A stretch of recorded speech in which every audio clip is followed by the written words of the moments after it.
और ब्रिटेन की रानी का आना ये आपके देश की राजनीतिक गुलामी का एक प्रतीक है। और शायद ये सच ही है।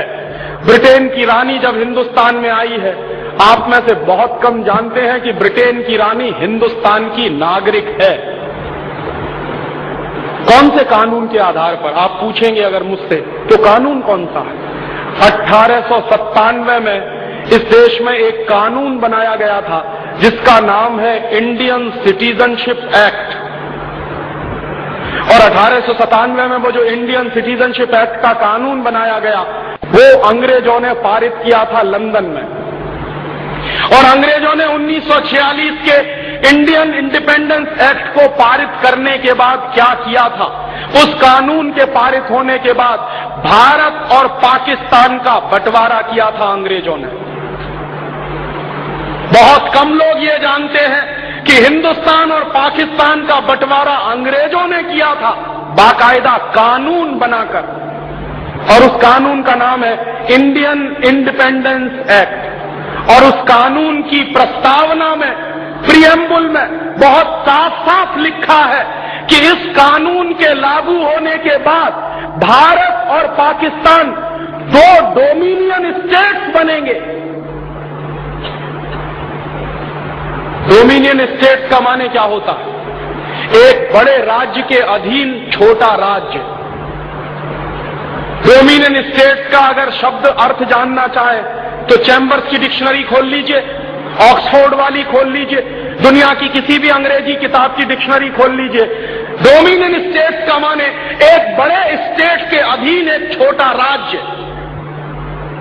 माने हम, भारत और पाकिस्तान 1946 के उस कानून के आधार पर डोमिनियन स्टेट्स बनाए गए हैं, ना कि इंडिपेंडेंट नेशन।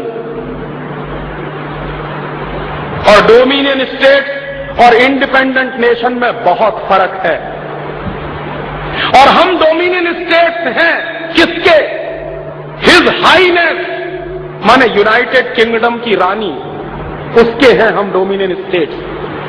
1946 का इंडियन इंडिपेंडेंस एक्ट भी बाजार में मिलता है, आप खरीद लीजिए, वो भी 10 रुपए का आता है। उस कानून को पूरा पढ़े या न पढ़े, उसका प्रियम्बुल पढ़ लीजिए, आपकी आंखें खुल जाएंगी कि क्यों ब्रिटेन की महारानी का नाम हिंदुस्तान के राष्ट्रपति के नाम के ऊपर है। इसका जवाब मिलता है 1946 के इंडियन इंडिपेंडेंस एक्ट के कानून।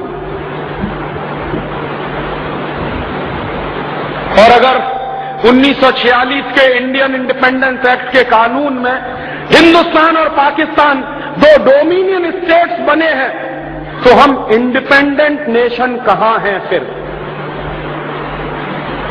तब आजाद कहां हैं हम?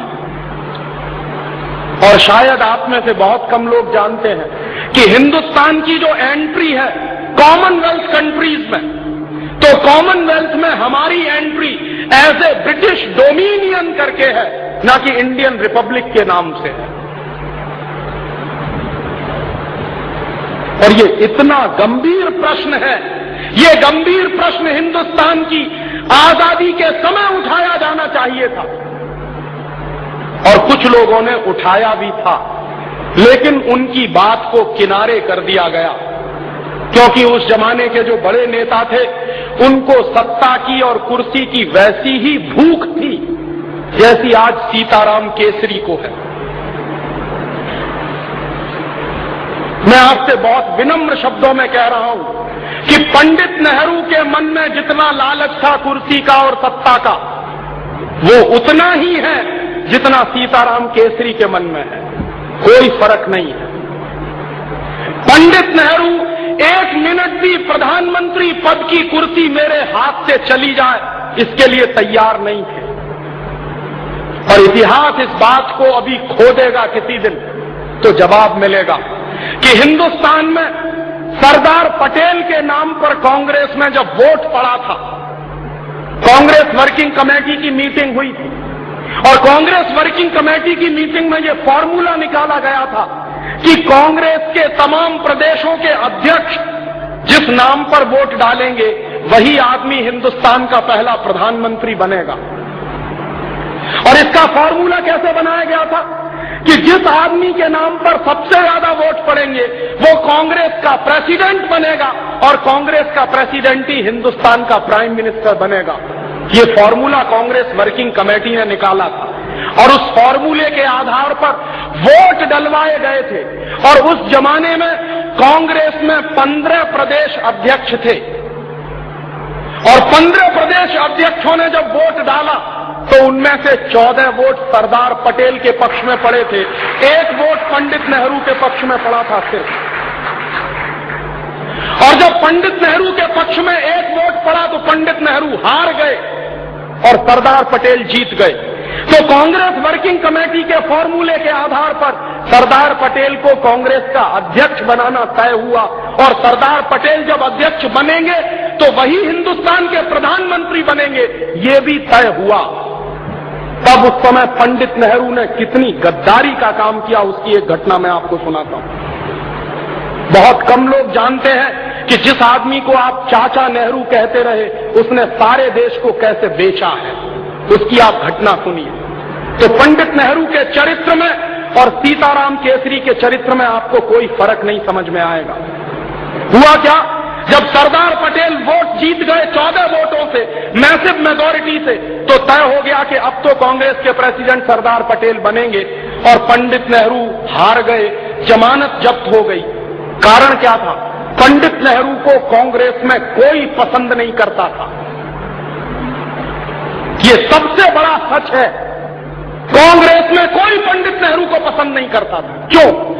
उसका कारण था कि पंडित नेहरू चुरूट भी पीते थे, सिगरेट भी पीते थे और लेडी माउंटबेटन के साथ उनके जो संबंध थे उनके बारे में कांग्रेस का बच्चा बच्चा जानता था। नेहरू जैसा चरित्रहीन व्यक्ति इस देश में शायद ही कोई दूसरा होगा, ये मैं कह रहा हूं।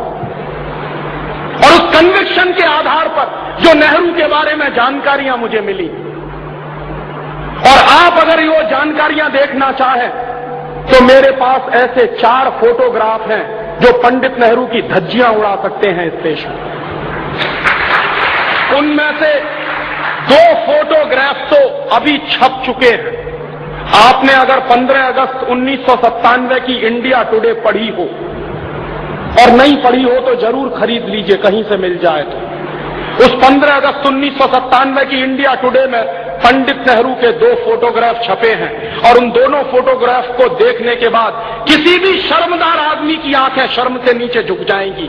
वो उस आदमी के वो दृश्य हैं उसमें। कोई भी शर्मसार सा आदमी ये मानने को तैयार नहीं होगा कि ये हिंदुस्तान का पहला प्रधानमंत्री था।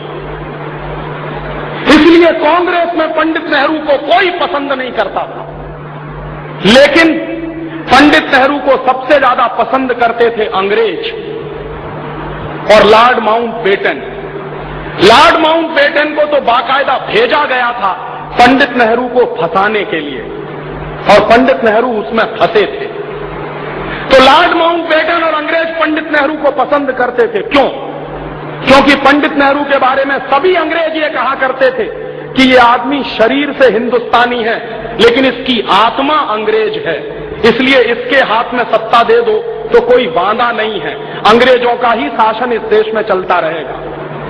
इसलिए अंग्रेज पंडित नेहरू को पसंद करते थे और अंग्रेज चूंकि पंडित नेहरू को पसंद करते थे तो बाकायदा पंडित नेहरू की छवि अखबारों में बनाई गई थी मीडिया हाइप के आधार पर।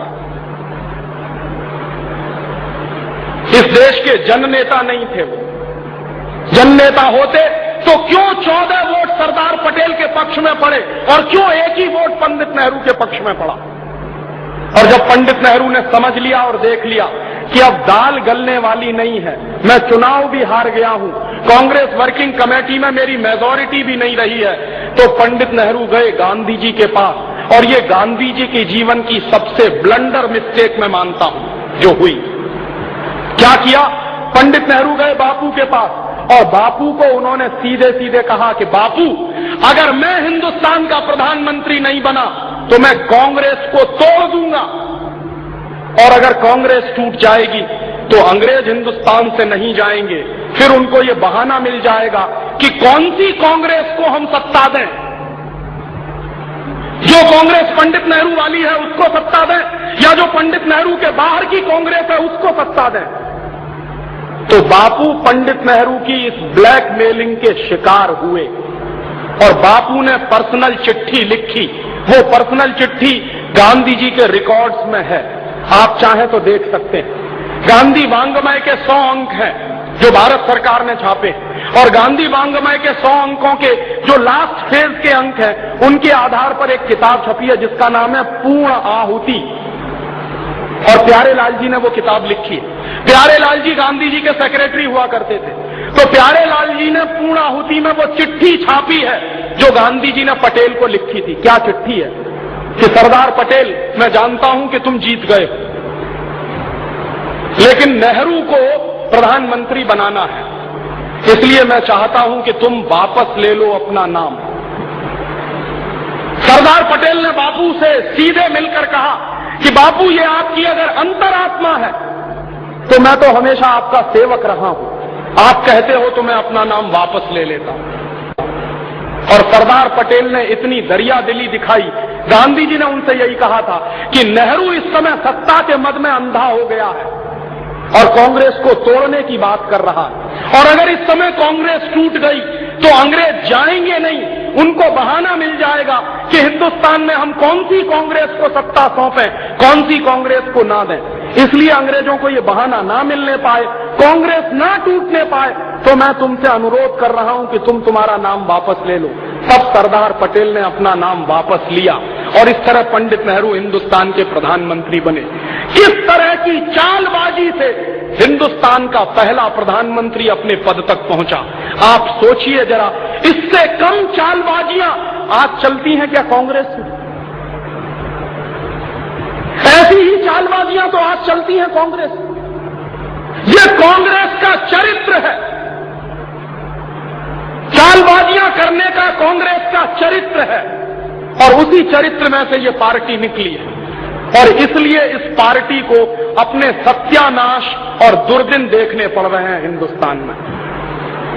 ये वही पार्टी है जो 1885 में बनी थी, और इस पार्टी के बनने का इतिहास भी गजब का है।